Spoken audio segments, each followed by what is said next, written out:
느헤미야 강의 13번째 시간이면서 오늘 마지막 시간입니다. 느헤미야의 시작은 여러분 기도였습니다. 무너진 성 예루살렘의 황폐하고 비참한 그 소식을 듣고 그는 기도했습니다. 하나님 그 기도에 응답해 주셔서 그에게 비전을 주시고 고국 땅을 밟을 수 있는 길을 열어주셨습니다. 그는 140년 동안 그 정말 무너져 있던 그 성벽을 50일 만에 재건합니다. 하나님의 보이지 않는 손이 그를 통해 역사한 거죠. 성벽을 재건하고 그는 사람을 세웁니다. 특별히 예배자를 세웁니다. 신앙을 재건하는 겁니다. 이스라엘 백성들은 회개했고 결단했습니다. 그리고 성벽 봉헌식까지 마쳤습니다. 이제 모든 것들이 여러분 제자리를 찾은 것 같습니다. 이제 느헤미야는 사명을 다한 것 같습니다. 아니요. 여러분, 신앙은 한 번 섰다고, 한 번 세워졌다고 끝난 게 아닙니다. 선 줄로 생각하는 자 넘어질까 조심하라. 날마다 서지 않으면 금방 세상으로 넘어집니다. 금방 쓸려갑니다.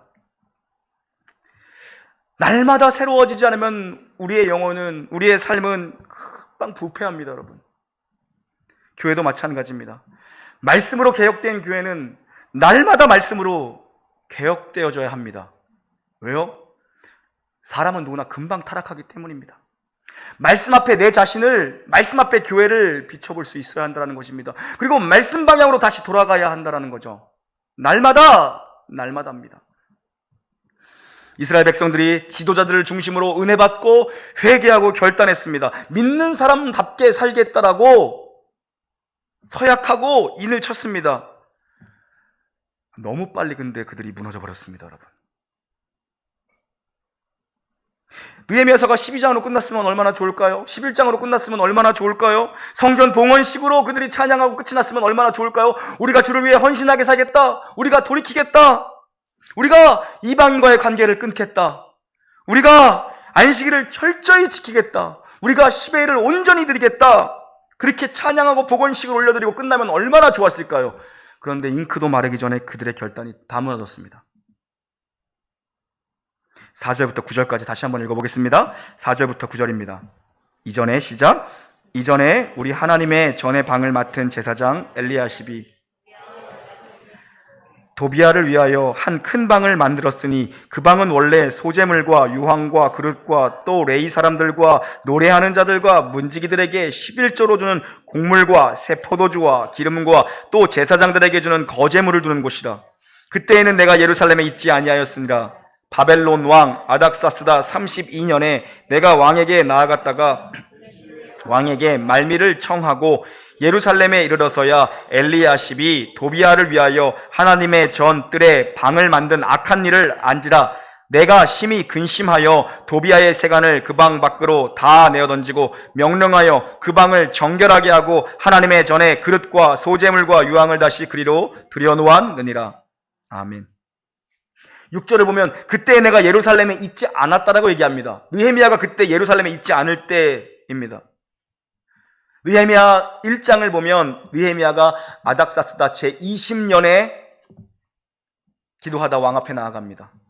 그리고 보냄을 받습니다. 그리고 오늘은 아닥사스다 왕 32년에 그가 수산궁으로 돌아갔다. 12년간의 총독 파견 사명을 마치고 그가 돌아갔다가 수산궁으로 갔다가 다시 아닥사스다 왕으로부터 왕의 제가를 다시 받습니다. 제가를 받아서 다시 재파견되어 예루살렘에 왔을 때 그때의 일입니다. 시간이 뭐 정확히 얼마였는지 1년인지 2년인지 정확히 알 수 없습니다. 그가 12년의 임기를 마치고 갔다가 왕의 제가를 받아 다시 왔는데 충격적인 일이 예루살렘 성에 벌어지고 있었던 것입니다.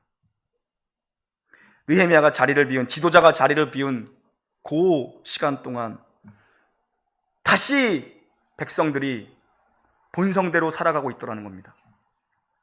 영적 기관이 완전히 무너졌습니다. 모세가 계명을 받으러 간 그 40일 동안, 모세가 시내산에 올랐던 40일 동안 산 아래서 모세를 기다리던 백성들이 결국 금송아지를 만들어 놓고 거기에 절했던 것처럼, 방자했던 것처럼 마귀는 여러분 참 무섭습니다. 조금만 긴장을 놓치면 공동체를 무너뜨리려고 파고듭니다. 공백이 보이면, 특별히 지도자의 공백이 보이면 그대로 파고 들어옵니다, 여러분. 성전 한복판에 보니까 지금 이 도비아라는 인물의 사무실이 거기 성전 한복판에 차려져 있는 겁니다. 여러분, 도비아가 누굽니까? 성벽 재건 공사를 그토록 방해했던 산발락과 도비아 그리고 겟셈, 그 중에 한 인물이 도비아입니다.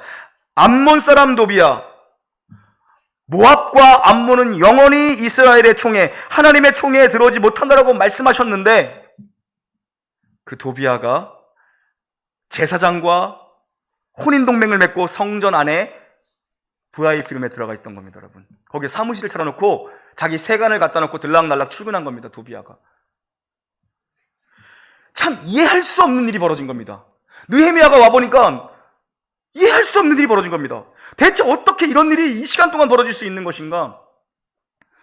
하나님께 드릴 재물이 빼곡히 쌓여져 있어야 하고 예배에 필요한 성물들이 쌓여 있어야 되는 그 방인데, 거기에 도비아가 자기 짐들 풀어놓고 거기에 출근 도장 찍고 있었던 겁니다. 여러분, 우리의 신앙의 여정이 그렇습니다. 우리의 삶이 그렇습니다. 내 마음에 빈 공간이 있으면 금세 도비아 들어옵니다. 금세 세상 것이 들어옵니다. 금세 사탄이 틈을 누립니다, 여러분. 여러분, 성령으로 충만하지 않으면, 정말 믿음으로 충만하지 않고 말씀과 기도로 여러분 충만하지 않으면 무언가가 분명히 내 마음의 빈 방을 비집고 들어옵니다. 세상으로 충만해집니다. 성령 충만하지 않으면 여러분 세상 충만해집니다. 교회도 마찬가지예요. 개인이 성령으로 충만해지지 않으면 금방 세상 것 쫓아가고 생사함께 좋아집니다. 금방 세상 얘기하고 있습니다. 금방 세상 사람들 가는 길 가고 있습니다, 여러분. 교회도 마찬가지. 교회가 복음화되지 않으면 교회는 금방 세속화됩니다. 교회가 복음의 말씀, 진리의 말씀으로 충만해지지 않으면 교회가 금방 세상이 좋아하고 세상이 가고 사람들이 좋아하는 프로그램들로 가득 차 있습니다. 그래서 여러분, 때로는 정리가 필요하고 대청소가 필요합니다. 내 마음 그리스도의 집이란 책 다 읽으셨나요?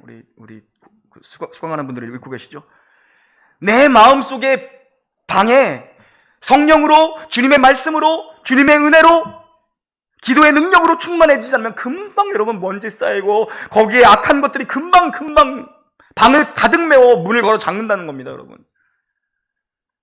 느헤미야가요, 도비아의 세간들을 다 갖다 때려 부십니다. 다 집어던집니다. 하나님의 성전은 거룩해야 합니다. 우리의 마음, 하나님의 성전, 하나님이 거하시는 처소, 마음에 창문을 자꾸 사단에게 열어주면 안 됩니다, 여러분.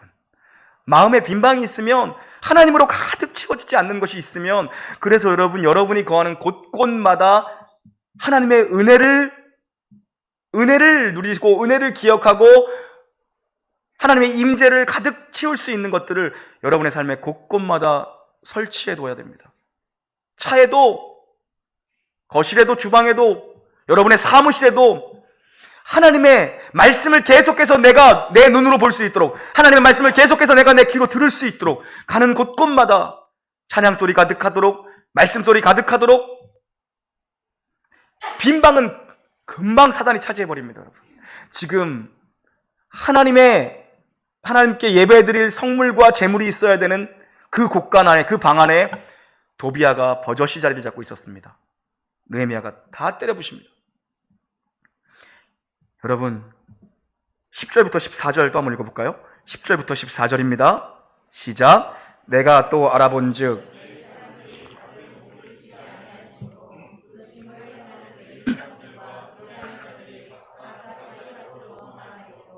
내가 모든 민장들을 꾸짖어 이르기를 곧 레이 사람들을 불러 모아 다시 제자리에 세웠더니 이에 온 유다가 곡식과 새 포도주와 기름의 11조를 가져다가 곳간에 드림으로 내가 제사장 셀레마와 서기관 사독과 레이 사람 부다야를 창고지기로 삼고 맏제다의 손자 삭구리 아들 하난을 버금으로 삼았나니 이는 그들이 충직한 자로 인정됨이라. 그 직분은 형제들에게 분배하는 일이었느니라. 내 하나님이여, 이 일로 말미암아 나를 기억하옵소서. 내 하나님의 전과 그 모든 직무를 위하여 승리를 도말하지 마옵소서. 아멘. 그 방은 어떤 방입니까? 11조가 쌓여 있어야 하는 방입니다. 하나님께 드린 제물과 성물들이 쌓여 있어야 되는 방인데 도비아가 들어 앉아 있었다는 건 뭡니까? 백성들이 11조를 안 했다는 겁니다. 백성들이 11조를 안 하니까 성정 직무를 맡던 레위인들이 생계를 유지하려고 이 사람들이 시골로 내려가서 농사 짓습니다, 여러분. 레위인들이 없다는 건 또 어떤 결과를 낳습니까? 예배가 제대로 안 드려진 겁니다. 어떻게 도비아가 이 방에 들어와 있었겠습니까? 도비아가 와서 거기 앉아서 쓰면서 재정 채워준 겁니다. 영적인 악순환입니다. 영적인 악순환. 여러분, 헌금은 정말 돈으로 하는 게 아니라 믿음으로 드리는 겁니다. 믿음으로. 옥합을 깨는 사람은요, 돈 많은 부자가 아니에요. 은혜 받은 마리아입니다. 은혜 받은 마리아. 그가 옥합을 깹니다. 여러분, 11조의 옥합이 깨지지 않으면 우리 마음속에 그리스도께서 주인으로 내 안에 자정하실 수가 없습니다. 두 주인을 섬기지 못합니다. 여러분의 가계부가 진짜 하나님 중심으로 다시 쓰여지기를 축복합니다. 재정 문제 때문에 여러분 압박을 받는 분이 계시다면 이 문제부터 여러분 푸시기 바랍니다. 내가 하나님 앞에 온전한가? 다시 하나님 앞에서 가계부를 써야 돼요. 다시 레위인들이 세워지고 느헤미야가 레위인들을 다시 세웁니다. 그리고 하나님 앞에 드려질 재물이 다시 쌓이게 합니다. 몇 년 전에 한번 그 목사님들끼리 모임이 있었어요. 책을 읽고 또 쉐어링 하는데 이렇게 두 팀으로 나눠서, 그러니까 자기 의견과 자기 주장과 상관없이 자기 주장을 자꾸 내세우면은 또 이렇게 논쟁이 될 수 있으니까 그냥 제비 뽑아서 이쪽은 찬성파, 이쪽은 반대파. 내 의견과 상관없이 내가 찬성해도 내가 반대편에 설 수도 있는 겁니다. 반대를 옹호해야 되는 입장에. 주제가 뭐였냐면 목회자의 이중직. 목회자가 투잡을 갖는 것이 과연 옳은 것인가? 목회를 하면서 나가서 비즈니스하고 평일날 일을 하고 이런 것들 있잖아요. 선교사가 나가서 복음 사명에 열중해야 되는데 가서 비즈니스를 하는 것이 맞는 것인가? 뭐 이런 것들 가지고 나눴습니다. 재밌는 분이 계셨어요. 네. 저보다 한 대여섯 살 정도 위인 목사님이신데 되게 호리호리하시고 얼굴 잘생기셨어요. 뭐 진짜 채식만 하시는 분 같이 호리호리하시고 다 이렇게 콧대도 이렇게 눕고 아까 진짜 듣고 있어. 머리도 여기까지 길렀어요. 목사님인데 그분은 찬성하시더라고요. 원래 찬성한 자기는 원래 목회자 이중직은 허해도 됐다라고 생각하는데 찬성하신대요. 그래서 본인은 지금 목공을 배우신대요. 예수님이 목 쓰셔서. 그래서 목공방을 하면서 교회를 목회하겠다라고 하시더라고요. 내가 그러시냐고 열심히 배우시라고. 저는 손에 재주가 없어서 목공을 저는 할 줄 아는 게 없어가지고 아무것도 못한다고 열심히 그냥 성경이나 읽어야겠다고. 저는 할 줄 아는 게 아무것도 없다고 저는 그랬거든요. 여러분, 할 수만 있다면 교회가 목회자의 생활을 책임지는 겁니다. 할 수만 있다면. 선교사님들도 마찬가지입니다. 선교사님들 만날 때마다 참 안타까운 것들, 또 목사님들 만날 때마다 안타까운 것들 뭐냐면 목사님들 밤에 운전하시는 분들 많아요. 제 주변에 두 분이나 계세요. 가까운 분들 중에 운전하시는 분들. 밤새 운전하시고 새벽에 기도가 되겠습니까, 여러분? 안 피곤할까요? 어쩔 수 없으니까 하시는 겁니다, 다들. 선교사님들도 마찬가지입니다. 제 개인적인 생각은 교회가 할 수 있다면 선교사님들이 복음 사역에 집중할 수 있도록 재정적 후원을 해야 합니다. 여러분, 하나의 전념해도 될까 말까입니다. 내가 이 복음을 위하여 죽을까 말까 각오로 해도 될까 말까입니다. 근데 낮에는 일하고 밤에는 학생들 몇 명 가르치는 걸로, 물론 문화적 상황화라는 걸 우리가 또 배려할 수는 없습니다. 우리가 상황을 모르기 때문에. 그렇지만 성경적인 원리는 할 수 있다면 교회가 복음 사역을 위해서 매진하는 사람들이 그 일에 전념할 수 있도록 여러분 후원하는 것이 맞습니다. 아멘을 안 하시네. 나가서 일해야 되나요? 제가 6개월 동안 했었어요. 우리 주한이 배에 있을 때 배 불러올 때 했었거든요. 90만 원 주더라고요. 그냥 뭐 편의점 가서 뭐 잠깐 일해도 별로 오래도 안 했어. 뭐 4시간 했나 하루에? 4시간? 5시간 정도 했는데 한 달에 한 90만 원 주더라고요. 그리고 제가 또 나이가 좀 있잖아요. 편의점에서 아르바이트 아르바이트를 나이 많은 사람이 많이 안 하잖아요. 물론 이렇게 주부들도 하긴 하지만 남자들이. 그러니까는 그 주인 사장님이 좋으신 분이에요. 직장 생활 하시다가 바로 이제 퇴직금을 차리신 분이라 사회 돌아가는 그걸 알잖아요. 그러니까 그분이 그냥 점장님으로 불러드릴게요 그러더라고요. 여기는 아르바이트 파트타임에서는 점장님, 점장님 높은 사람 된 것 같더라. 나 점장님이라고 부르니까 점장이 90만 원 받았어요. 제가 6개월 하다가 좋은 거는 집안이 아주 배불렀죠. 3시 되면은 퇴근하면서 남은 거 다 가져왔어요. 3시에 물건 빼는 시간이거든요. 9시, 3시에 빼는 거 다 가져와서 우리 막 먹었는데, 제가 하다가 처음에는 좀 즐거움도 있더라고요. 뭐냐면, 이렇게 세상 사람들이 이렇게 살아가는구나. 점심시간에 우르르 나와서 이렇게 하는구나. 근데 이게 1달 되고 2달 되고 한 5개월, 6개월 되니까 이거 목사가 계속하면 안 되겠다는 생각이 들더라고요. 영적으로 플러스가 안 돼. 목사가 영적으로 플러스 안 되면 여러분에게 좋은 게 안 가요. 안 되겠더라고요. 제가 그냥 그만뒀거든요.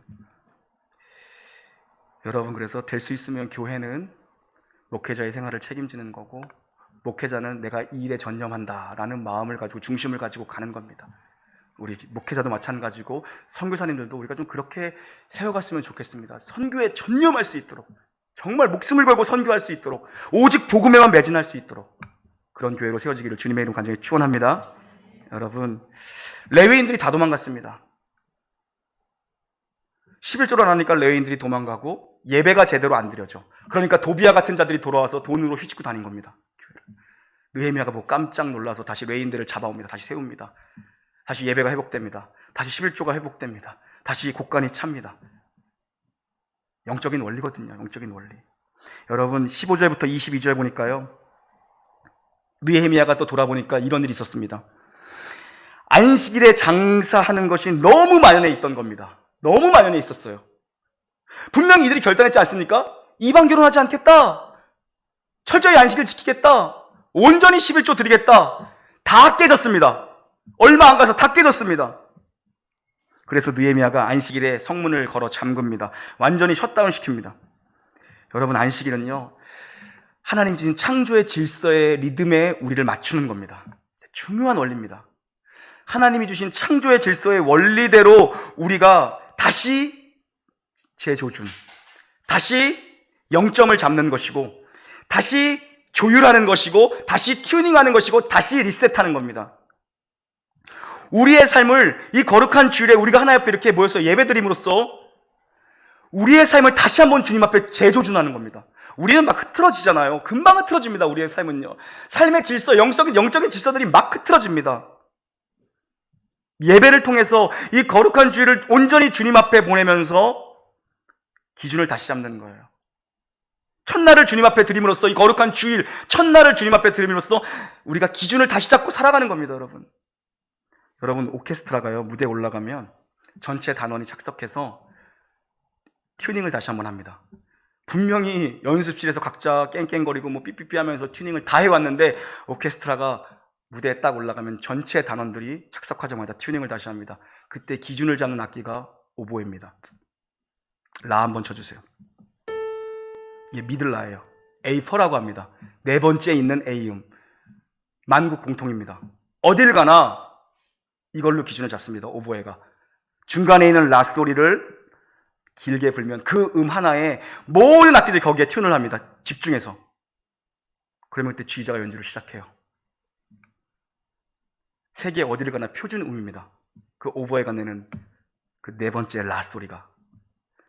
여러분, 피아노를 조율할 때도 마찬가지예요. 피아노 10대를 조율해도요, 한 대를 먼저 조율해 놓고 그 한 대를 기준 삼아 합니다. 옆에 있는 거 가지고 조율하지 않아요. 피아노 100대를 조율해도 한 대를 기준 삼아서 그 한 대로 나머지 99대를 조율합니다. 영적인 원리로 여러분 적용해 보면요, 우리 금방 변질됩니다. 우리 금방 타락합니다. 초심을 금방 잃어버리더라고요. 금방 중심에서 이탈돼요. 우리는요, 금방 이탈돼 나가요. 믿음이 나사 풀린 것처럼 그냥 믿음의 삶이 그냥 다 풀려져 나가요. 그래서 중간중간에 영적으로 살 수 있는, 하나님을 느끼며 살 수 있는 장치를 우리가 의도적으로 해놓지 않으면 우리 다 나가 떨어집니다. 여러분, 예배가 그런 겁니다. 하나님 앞에서 우리의 삶을 튜닝하는 거예요. 절기가 그런 겁니다. 하나님 앞에서 우리의 삶을 하나님을 다시 한번 기억하라고 주신 믿음의 장치들이에요. 믿음의 지체들이 그런 겁니다. 믿음의 지체와 교제하면서 우리는 다시 한번, 설교가 그런 겁니다, 여러분. 설교가 뭐고 설교자란 누구입니까? 제가 왜 여기에 존재해야 되는 겁니까? 자꾸 믿음의 고삐가 풀려버리는 여러분, 세상 나가서 한 주간 동안 살다 보면서 믿음의 고삐가 자꾸 풀린 여러분들, 믿음의 튜닝이 너무 느슨해져 버려서 음이 다 나가요. 한 목소리를 못 내요. 예배를 하나님 앞에 온전히 그들을 조율하는 겁니다. 지휘자죠. 뭡니까? 하나님 쪽으로 끌어오는 겁니다. 이 하나님의 살아있고 운동력 있는 이 하나님의 말씀으로 여러분들을 하나님께로 끌어오는 게 설교자의 역할입니다, 여러분. 그게 설교예요. 근데 세상 나가서 제가 아르바이트하고 일해보니까요, 힘들더라고요. 저는 믿음이 약해서 그렇겠죠. 어느 경지에 오른 목사님들은 그런 거 상관 안 하겠죠. 여러분, 믿음이 필요합니다. 세상적 계산기로는 단가가 안 나오겠죠. 그러나 이 믿음이 없으면 우리는 온전히 주님 앞에 주의를 온전히 주님 앞에서 보내지 못합니다. 내 계산기로는 온전히 주님 앞에서 우리가 주의를 온전히 못 보내요. 여러분의 시간이 다시 하나님 앞에 돌아오기를 바랍니다. 여러분의 삶이 정말 예배를 통해서, 특별히 이 거룩한 주일 예배를 통해서 다시 여러분이 조율되는 거예요. 풀어지죠. 느슨해지죠. 믿음 다 까먹고 어디다 벗어던졌는지 믿음 던져버리고 세상 사람이랑 똑같이 살아가고 있는 나지만 다시 이 예배를 통해서 다시 조율하고 또 살아가는 거예요. 풀리면 또 와서 다시 조율을 받고 하나님 말씀 앞에 교회가 하나로 한음을 내면서 나가는 게 그게 예배입니다, 여러분. 내가 주일을 지키는 게 아니라 주일이 나를 지켜주는 거예요. 하나님 앞에 내 힘으로 살지 말고 믿음으로 살게 되기를 축원합니다. 여러분, 23절 29절 보니까요, 무슨 내용이냐면요, 여기만 읽어볼게요. 23절 24절 25절 함께 읽습니다. 25절까지 시작. 그때에 내가 또 본즉 그들의 자녀가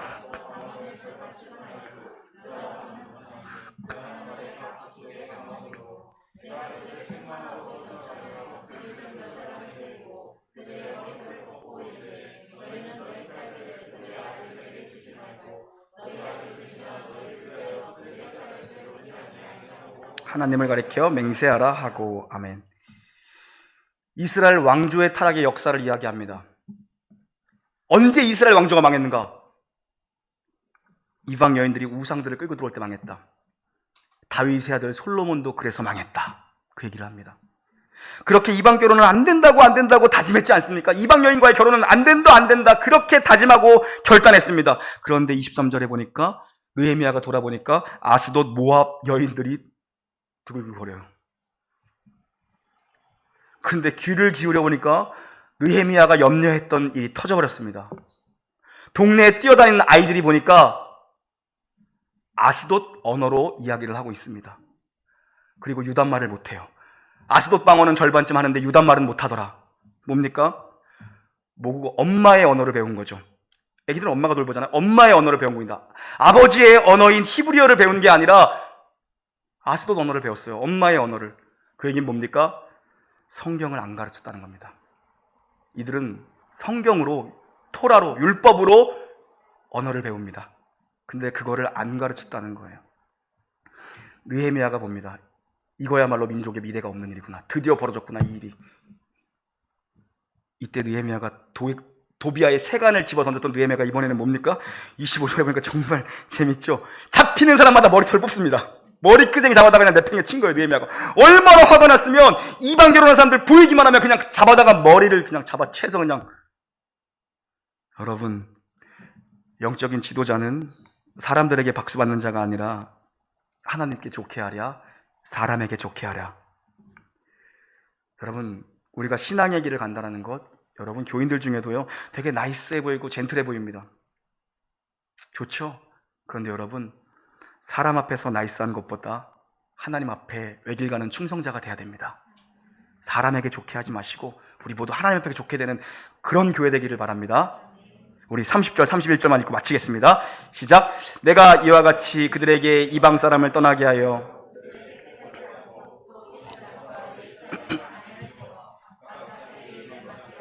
또 정한 기간에 내 하나님이여 나를 기억하사 복을 주옵소서. 아멘. 우리가 기대했던 느헤미야의 속 시원한 결말이 아닙니다. 차라리 11장에서 12장에서 끝내버렸으면 정말 아름답고 멋지게 하나님 앞에 성전을 봉헌하고 모두가 예배자로 세고 지도자들이 결단하고 탁 쓰고 성읍으로 이주하고 막 찬양하는 이런 모습으로 끝났으면 너무 아름다웠을 것 같은데, 성경은 너무나 솔직하고 정직한 책입니다. 느헤미야가 기도로 시작했습니다. 느헤미야 1장에서 고국 예루살렘의 그 황폐하고 비참한 소식을 듣고 기도했습니다. 그런데 마지막도 그가 기도합니다. 하나님, 내가 한다고 되는 게 아니군요. 기억해 주시고 복을 내려 주십시오. 느헤미야가 기도하고 또 기도합니다. 왜요? 하나님이 만지시지 않는 한 인간은 바뀌지 않기 때문이에요. 참 사람은 안 변합니다. 참 지독하게 안 변합니다.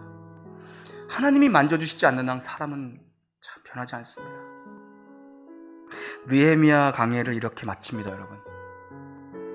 그가 고국 땅의 황폐한 소식을 듣고 눈물을 흘려 기도하다 응답받고 왔습니다. 멋지게 성벽을 세웠습니다. 그런데 얼마 지나지 않아 그 아름다웠던 그 헌신자들이 다 무너져 있어서 그가 다시 세우면서 기도합니다. 하나님, 기억해 주시고 복을 주십시오. 진정한 변화는 여러분, 나로부터 시작되는 겁니다. 나로부터 개혁은 시작되는 겁니다. 우리가 개혁이라는 단어를 너무 쉽게 쓰는 것 같습니다, 여러분.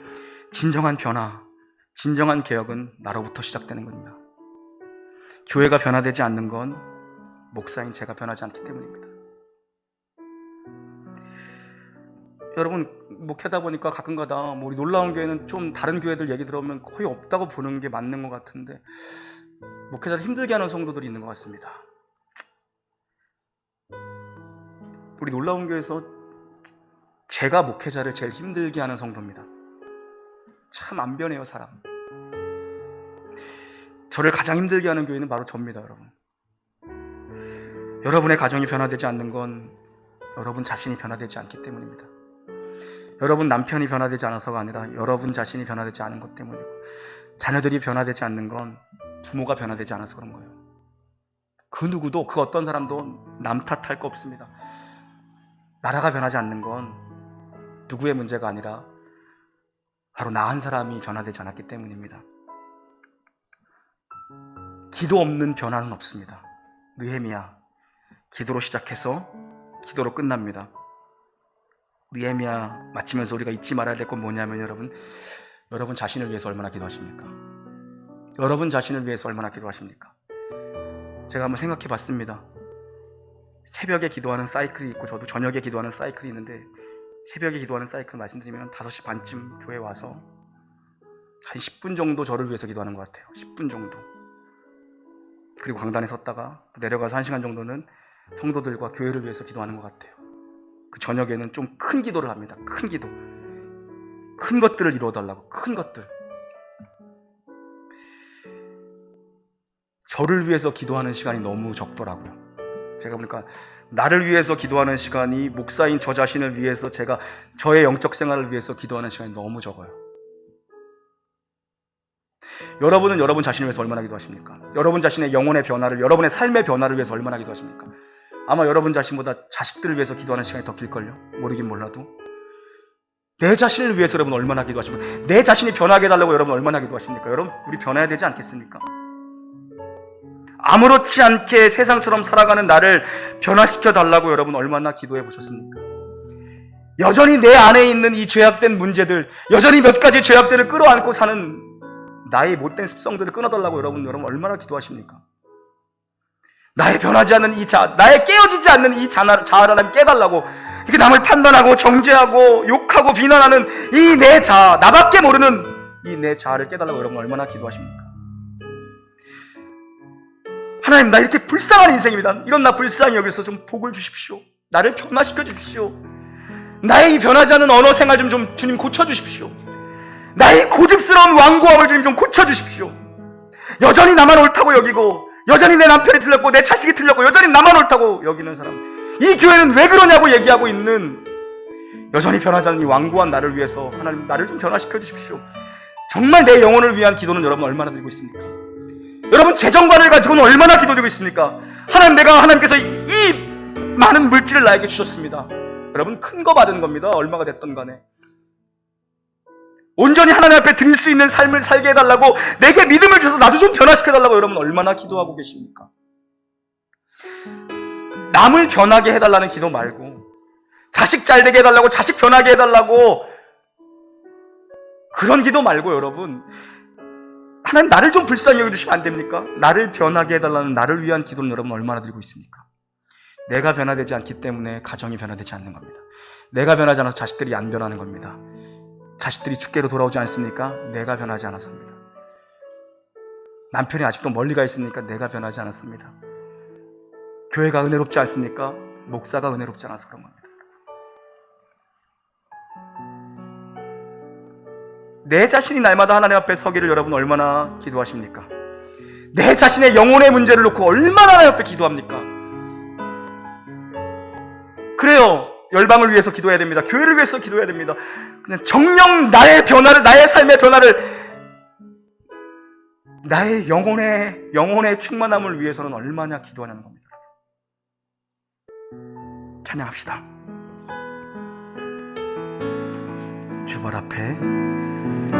주발 앞에 무릎 꿇고 그 사랑에 남기네.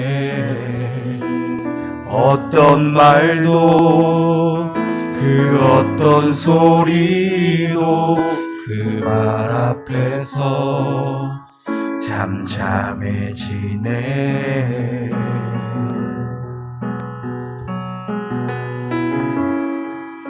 주 나의 사랑 그 발 앞에 앉아 내 모든 기도는 사랑의 노래가 되네.